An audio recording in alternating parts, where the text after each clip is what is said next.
Hi everyone, it's James here. Welcome to another video. This is going to be a response to a great video that Richard McCook has uploaded, it's one of those great McCookian concepts that Richard dreams up when he's got too much time on his hands. He wants us to show 12 artists, 2 records per artist. They've got to be artists that we generally don't show on our videos, and also they have to be consecutive albums in that artist's catalogue. So I thought this sounded quite good fun, quite a good way of digging into your collection and finding things that you haven't played for a long time and things you've not talked about. Now I can't promise I've never talked about any of these records. There are some I definitely have, but I've not talked about them much and they haven't particularly featured other than in maybe the occasional Vinyl Finds video or a passing mention here and there. I've not done major features on these. So I'm not going to take too long over this, just going to whiz through and show you mine. And then hopefully more people will jump on the thread. Chris at the Vinyl Orchard has jumped on this so far. By the time my video goes out, some more people might have done it, I don't know. So anyway, here we go. The first one I'll show is, let's start with let's do it chronologically. First one I'll show is The Pros and Cons of Hitchhiking by Roger Waters. And then the subsequent, so that one came out I think in '84. Slight guess there. This one, the subsequent record, Radio Chaos, came out in 1987, and I don't believe I've showed either of those in the whole time I've been making videos. They're both records that I slightly struggle with. I do enjoy them both, but I'm not majorly into them, but I do need to revisit them. So that will be a good little exercise for me. Okay, so the next two I'll show are both by the same band. I'm not a big fan of these guys, but it's possible that I haven't spent enough time listening to their music. I am slightly prejudiced against them for reasons that I will discuss in a future video. But they are Emerson, Lake and Palmer, and this is their album Tarkus. And the subsequent one, which is Trio. I'm still working on ELP, and once I feel like I've got something meaningful to say about them, hopefully I will. Fantastic. Right, next pair. You'll notice these, I've started at the prog rock end of things, so the next pair are also prog. Now, this is an artist whose records I really do enjoy, and I think I need to buy more of them. So the first one, this is Steve Hackett and Voyage of the Acolyte, which is his first solo album, I believe, from 1975. This is a really, really good album, very atmospheric. It's got Phil Collins on drums, some really, really good playing on it. It's pretty mid-1970s, proggy. And the subsequent record that he did was called Please Don't Touch, and this one is a bit more poppy. Both of those records I really enjoy. Haven't shown them very much, haven't talked about them very much. I kind of feel like I need to get more Steve into the collection and then maybe do some kind of, collection video on him or something, I don't know. Right, these next two, we're going to move from prog to post-punk now.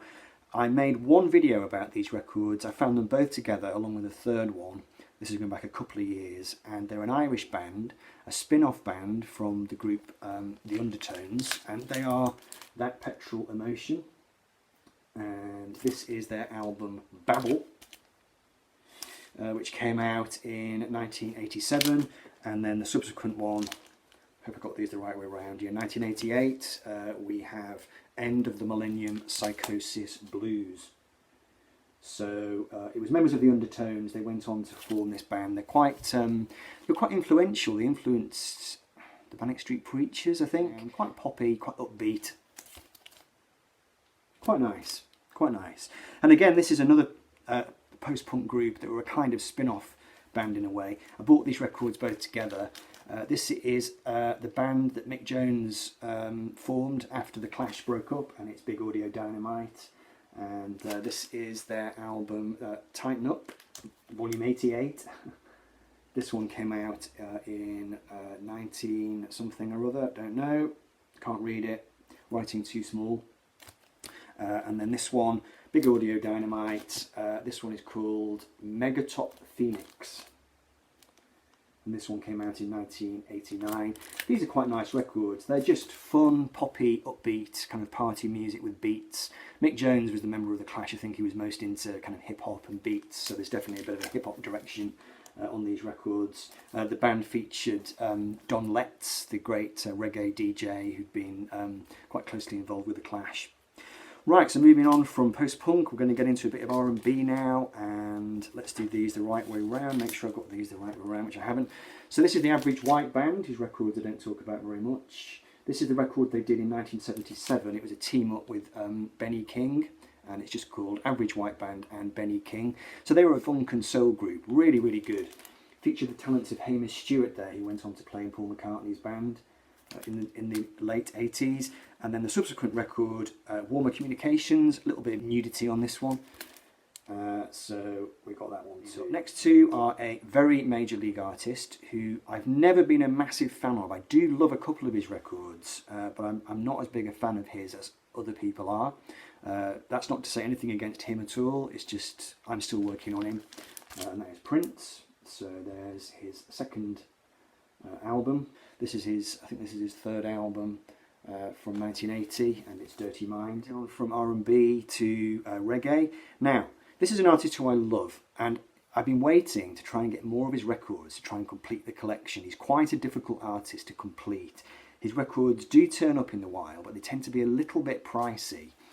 This is Bob Marley, well, it's the Wailers. Strictly speaking, this one is the Wailers, and this is Burning, and I got this from Oxfam for about, I think it was about £5, and it's a reissue. I was really chuffed to get that. So this was an album from 1973, and I believe it was the last album to feature Peter Tosh, I think. And then after this, they became Bob Marley and the Wailers. So the album after that one was Natty Dread. And you can see here now he's called Bob Marley and the Wailers. So the reason I don't feature Bob Marley as much as I should, like I said, is I've been waiting to complete the collection. So maybe that one day that will happen. Right, moving on to country music now, and we've got a bit of Merle Haggard. And this is his album. So it's Merle Haggard and the Strangers. It's not love, but it's not bad. And this one came out in 1972, and then I got the subsequent record by him called Let Me Tell You About a Song. Sorry about the glare today.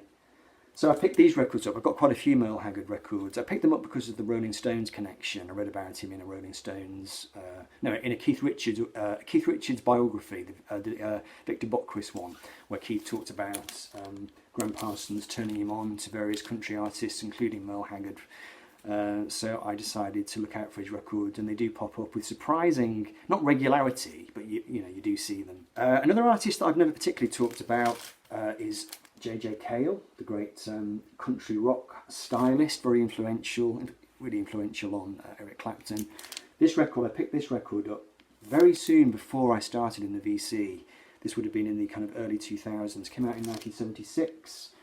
This is the one that's got Cocaine on it, which was later covered by Clapton. And then the subsequent record, which is just called 5, or Volume 5, came out 3 years later in 1979.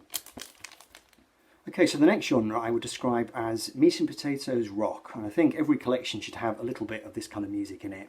This is an artist whose work I never heard back in the day, really. Not somebody I don't think who made a big impact in the UK, but it's Bob Seger.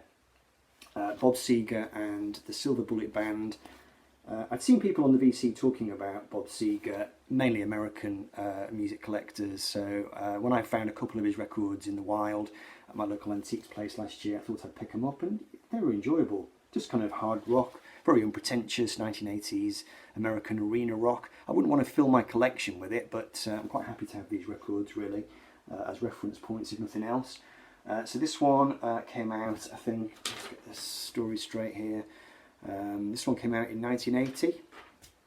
Then the subsequent record, The Distance, came out in 1982. So I got that one too. And I do have another Bob Seger record. I've got Mongrel as well, which is also quite a good album. They're just heavy rock albums, like I said, nothing more, nothing less. They don't pretend to be great art, but they do slip down nicely sometimes with a beer, on a Saturday afternoon. Right, last two, pop music. UK pop band, who were quite big back in the day. They had a lot of hits. Not a group I ever particularly liked. My mother really likes them. That might have put me off them very slightly. We always had the CD best of back in the house, back when I was growing up. But they are Hot Chocolate, and I found 3 of their records in my local Oxfam last year, and I picked up all three. This was the first one, 1982, and this is the album Mystery. It's got Girl Crazy on it, and it started with a kiss. I mean, you can't argue with that. I mean, both just absolutely classic pop songs. And then the subsequent record, 1983, this one is Love Shot. And that's the great, legendary Errol Brown there. So, yeah, Hot Chocolate, nice enough. Right, that's it. Hope you enjoyed that, folks. 12 artists that I don't show that often on the VC, consecutive albums by them. And thanks to Richard McCook for inventing this thread, and hopefully there'll be some more responses. So, take care. I'll see you soon. Bye-bye.